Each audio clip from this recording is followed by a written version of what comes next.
Okay, so I used to have a girlfriend at one point. Well, used to. Like, don't get me wrong, she was attractive, but she was kind of the dumbest person I ever met. But don't get me wrong, she was a very hot woman. It's just, well, I kind of value what's on the inside more than what's on the outside when it comes to relationships. Plus, she cheated on me. Now, you may be wondering what this has to do with the world's worst house party. Well, she made me go to one.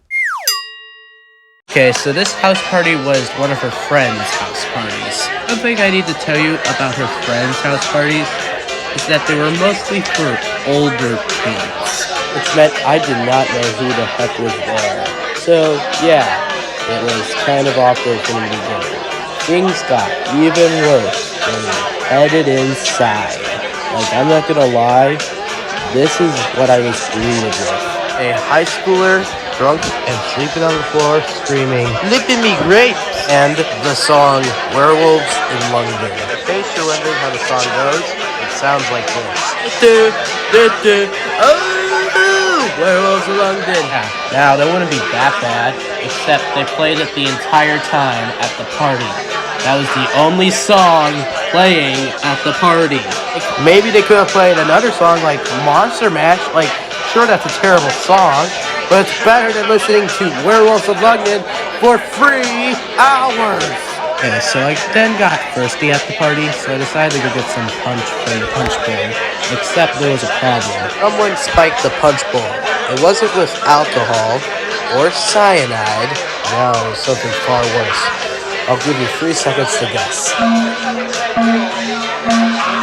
It was cough syrup. Freaking cough syrup. And you know what's worse? Is when I took a drink, I did this. And some random guy in a mummy costume came running out screaming, "Don't drink the punch!" Which led to me thinking, wow, where were you 2 minutes ago? Like, was he warning people not to go on the Titanic? Because you're 100 years late for that, but you were 2 minutes earlier from saving me from humiliating myself. God. After that, I decided to go sit down on the couch and watch some TV in hopes I would forget about that. And on the TV, there were the Mighty Bears versus the evil Panthers. Yeah, I'm from Illinois, so that's why I'm saying this. The Bears scored a point. I screamed, "Yes!" Everyone else in the room looked at me like, "What the hell is wrong with you?" Awkward silence was around the room. Apparently, a kid said, "You know this is Wisconsin, right, buddy?" That moment, I realized I made a great mistake.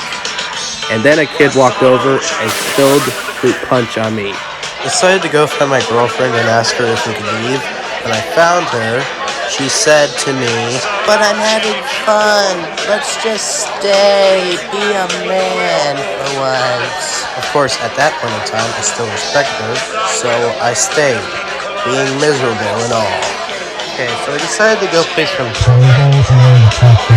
It was going well until the same guy who threw the fruit punch on me walked over with a baseball bat in his arm, like he dressed up as like a baseball player. I don't know which one it is, but his jacket number said 42. That's not important. What was important is that I was scared that he was gonna mercilessly beat me up with a freaking baseball bat. Oh, because I support the Bears. But instead of beating me up, he just stand there. After a few minutes, I decided to throw a beanbag. And then he took his bat and, well, I was confused for a few seconds until I realized something. He was gonna hit the freaking beanbags! That day, I tried to throw a beanbag and he wouldn't hit. And, well, at that point, I decided I'm not gonna stop until I get one in the dang hole. Well, I decided to try for 5 whole times. And then I ran out of beanbags. So I quit. Then after that, suddenly, the music turned off. And after that, everyone sighed relief because they no longer have to hear the song Werewolves in London anymore. Hell, even the Flippin' Me Grapes guy said, "Hooray!" Yeah, that was until the lights turned on and everyone saw who turned off the music. It was a police officer. Everyone stood there in silence until the guy in the mummy costume yelled, "Guys, the police are here! Run!" Now, I'm not gonna lie, the next few minutes were like we were in an active war zone. Everyone was bumping into each other, trying to find the safest place to hide. Hell, I saw a few people try to punch the police officer, which backfired. I decided to run out of the house. Of course, my girlfriend wasn't with me, but she was too busy with her friends drinking alcohol to notice that the freaking police officer was encroaching on her. And then I got on a bus and rode all the way home because I still didn't have my driver's license at the time. And then I got home, went to bed, and then the next day, my parents asked me how I got home before they did. I simply told them, things are a lot quicker when you ditch the girlfriend.